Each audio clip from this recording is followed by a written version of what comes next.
starts now from the back of the grid. The moment of truth is getting closer. Will we have a new 2015?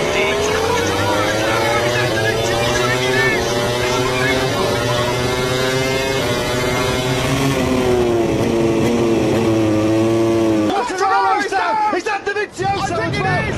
It's fire from the side. Down he went, on the back to the captain.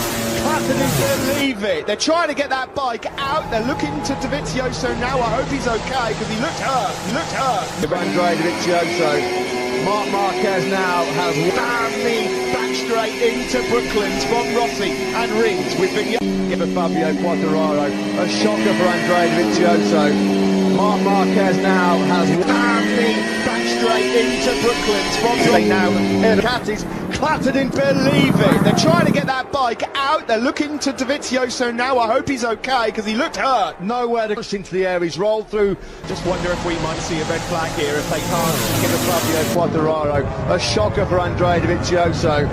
Mark Marquez now has damn me back straight into Brooklands from Rossi and Rings with Vinales then following Morbidelli clattered into Quartararo's Yamaha. He's on the stretcher. Well, a Honda Yamaha Suzuki at the sharp end of this one then. The tarmac run off quite a few times there. I just wonder if we might see a red flag here if they can't. I think it is! It's fire from the side. Down he went, on the back to the captain. They didn't believe it. They're trying to get that bike out. They're looking to Dovizioso now. I hope he's okay because he looked hurt. Nowhere to push into the air. He's rolled through. Just wonder if we might see a red flag. Dovizioso in second flag. He's out here in Mugello. What's going to happen? Oh, it is! He's done it!